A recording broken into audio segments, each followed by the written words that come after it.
Te tengo que contar una historia. Él es Shiva Gama.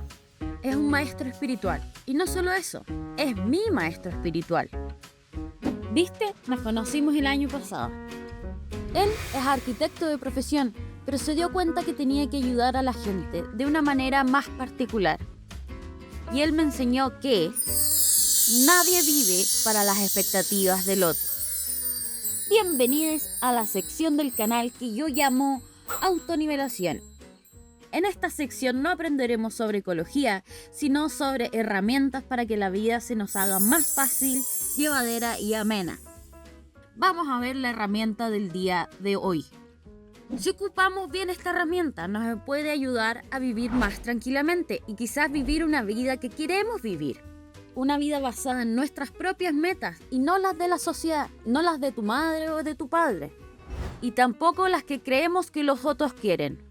La vida puede ser difícil a veces, incluso hasta complicada. Entonces, ¿por qué la haríamos más difícil autoimponiendo las expectativas de otros? Libérate, hermanita, de la presión que tú misma te pones. Si es que esperamos que todo lo que nos hacemos nos complete, como salir a comer y esperar que ese plato de comida complete el vacío que sientes, tiene sentido de por qué nos sentimos con falta de vitalidad después. Tiene sentido que nos sentimos depre. Porque pensamos que comprar en el mall nos va a hacer sentir bien. El problema es que aquí estamos buscando hacia afuera y no hacia adentro. Para hacer algo con ese vacío, tienes que mirar hacia tu interior y no buscar en cosas materiales o experiencias que prometen mucho, pero cumplen poco. Además, como nadie vive para las expectativas de la otra persona, lo mismo es al revés. Nadie vive también para tus expectativas. Ni tu padre, ni tu madre, ni tu pareja no viven para ti. Ellos son libres de vivir su vida como quieran. Así mismo, sin expectativas. Ellos son libres de vivir su vida como quieran. Así mismo, sin expectativas. Así que sé justo con ellos. Ellos también quieren ser libres y no tener que esperar nada de nadie. Y el gran problema con las expectativas es que después viene una decepción y una frustración. Porque si seguimos esperando de ese alguien o ese algo nos dé lo que queremos, y si no los dan, nos enojamos, nos decepcionamos y nos frustramos. Y a veces nos convencemos de que va a suceder esa ostentosa expectativa. Y cuando no sucede, nos duele, ya que la vida no está hecha para nuestros gustos ni deseos.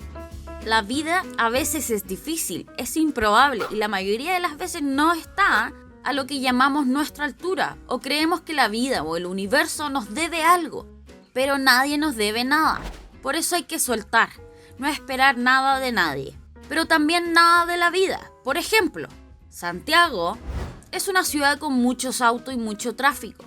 Pero si esperamos que no haya tráfico, nos vamos a molestar y mucho, dado que es casi ley que siempre haya tráfico. Entonces, ¿por qué esperamos algo diferente? Pero si salimos a la capital ya aceptando que va a haber tráfico y nos vamos a demorar un poco más, la cosa se va a hacer más fácil, porque no vamos a estar luchando con algo que no podemos cambiar. Según la filosofía estoica, nos enseña que ya que no podemos cambiar la realidad, cambio mi actitud ante ello. Por ejemplo, si esperamos que nuestro equipo de fútbol gane y golee, vamos a sufrir bastante, porque no todos los equipos pueden ganar siempre. Es estadísticamente imposible, pero si ganamos cuando no espero nada de mi equipo, será una sorpresa feliz, y si goleamos, lo gritaremos con el alma. Ocasionalmente hay algo que tendemos a hacer, y es que nos tendemos a autoengañar como tendemos a intentar modificar la realidad que tenemos. Es decir, tu estado de salud es el que tienes, tu pareja es la que tienes, y a veces no estamos satisfechos de la realidad tal cual es, y soñamos como nos gustaría que fuese. Y en ese soñar no hay nada de malo. El problema está cuando empezamos a confundir la fantasía con la realidad. Ahí estamos creando expectativas que se van a convertir en decepción y frustración. Quiero que reflexiones sobre lo que acabamos de aprender. Así que si llega Zendaya a tocar tu puerta porque quiere ser tu pareja, si llega a pasar será una hermosa sorpresa. Pero si no pasa, estaremos tranquilos porque no esperamos nada. Y si sabemos que no va a pasar esta ridícula expectativa, ¿por qué esperamos a que llegue a tocar nuestra puerta?